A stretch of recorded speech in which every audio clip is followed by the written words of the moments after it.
One group of divers lives off of Baja California Sur, Mexico, on the tiny and remote island of Isla Natividad.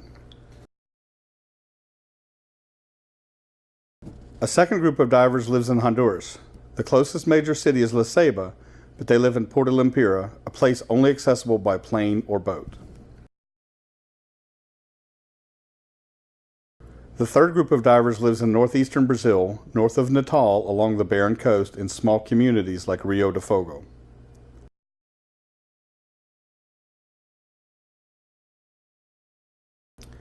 Each of these groups dives differently, but they all dive well beyond any accepted limits of safe diving. The divers in Isla Natividad represent the best case when it comes to diving.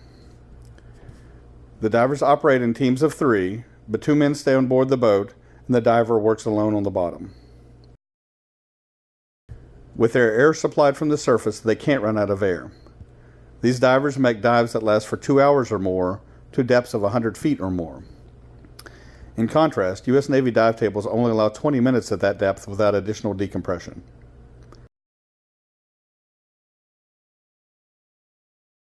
Decompression illness happens when divers go too deep and stay down too long. They build up nitrogen in their bodies from the air they breathe.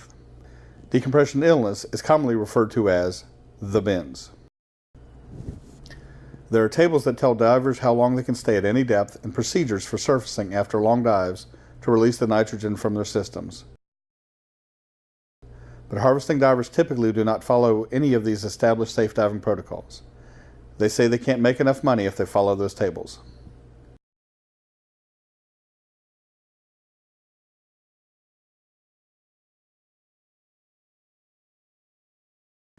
Harvesting divers primarily catch lobster, but they also harvest conch, abalone, and other various shells. Divers are taught to use slow and controlled movements to counteract water resistance, but harvesting divers don't dive that way. This diver in Isla Natividad is literally scrambling along the bottom searching for his catch. The divers in Brazil make similar dives to the divers in Isla Natividad, but they use substandard and unsafe equipment to do it. They use makeshift compressors and converted propane tanks to supply air to 2 divers at a time.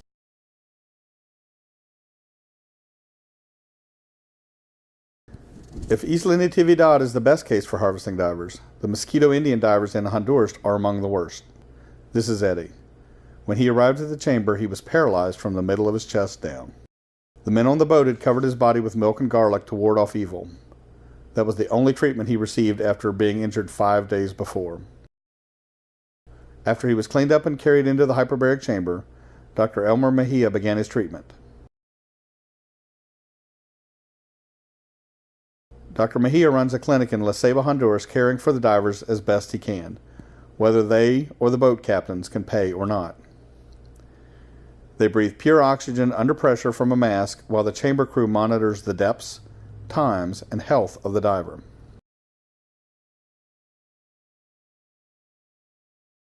Eddie looks bewildered after being flown to the chamber and dropped off in a strange place and surrounded by caring yet unknown people. Even their language is different, as the Mosquito Indians speak a dialect that is only somewhat compatible with Spanish.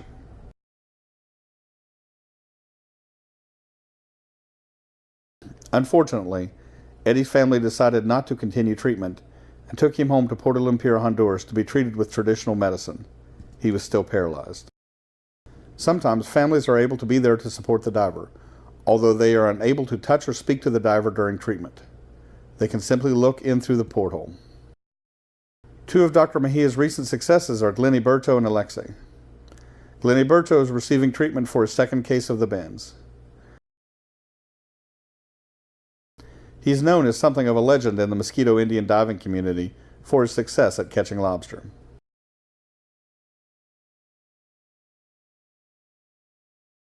Alexei is another young diver like Eddie. He's making great progress after multiple treatments in the chamber. He still walks with a limp, but he now has full mobility. When Alexei arrived at the clinic, he was also paralyzed.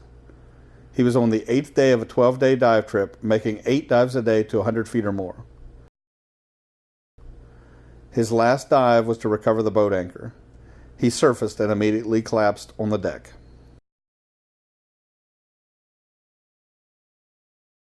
Pichi was injured diving near Isla Natividad. His was one of the worst injuries the divers had ever seen. He was able to begin his treatment within an hour of his injury and made great progress. He is shown here still catheterized, having lost the ability to urinate on his own, but the catheter was removed a few days later. After Pichi's accident, the diving cooperative decided to discontinue the harvest a few days early and celebrate a successful season. Throughout the party, they remembered their friend Pichi, though.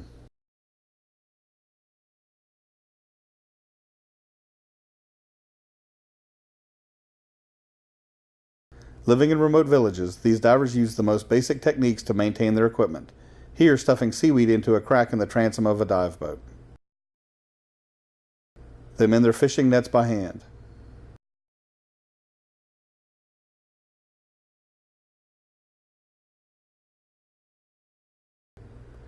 Unfortunately, without diving, there is little to do in these small villages except drink at the bar. Others support themselves by helping to transport drugs. Emil was paralyzed while diving 8 years before.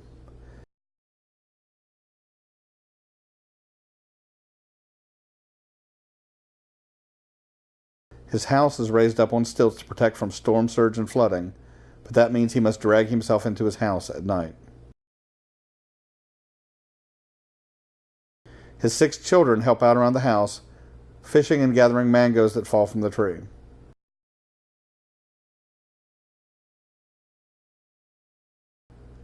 His wife, seen sitting on Emil's wheelchair, does laundry in a nearby village to help out. Decompression illness can cause severe neurological symptoms such as paralysis and incontinence. This happens when nitrogen bubbles form on the spinal cord and damage tissue. The divers, though, say they don't want diving to go away. There's nothing else for them to do and no way to earn money.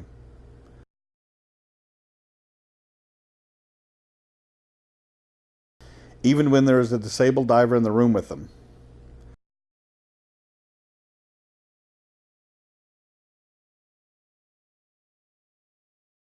Even when brothers were disabled in separate dive accidents.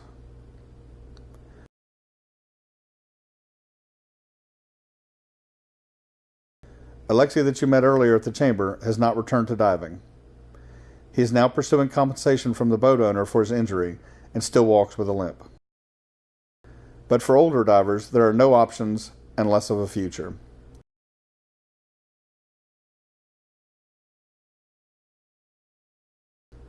For those divers who have permanently lost bladder control and must rely on catheters, they have a life expectancy of no more than 2 to 3 years. They will die of infection. In Honduras, there is an association of handicapped mosquito lobster divers that keeps track of more than 2,000 divers who have returned home from diving with some sort of injury. That is 1/5 of the men involved in diving and 5 to 10% of the adult male population of mosquito Indians in general. A nonprofit group donated more than 600 of these off-road wheelchairs to mosquito Indians in Honduras. They are well suited to the poor, unpaved roads and rough terrain and give the divers an opportunity to get around. For mosquito divers like Aurelio, who was injured 20 years ago, he now has to watch for infection and sores on his legs where his pants rub his skin. In spite of the shirt he is wearing, divers like Justo have few dreams and little future. Efforts are underway to give the divers training in oxygen first aid, general dive safety education, and working to support the hyperbaric chambers where they receive treatment. But until these divers can earn a living while diving more safely, this problem will continue. They will continue to suffer and die to provide cheap lobster to the United States and Asia.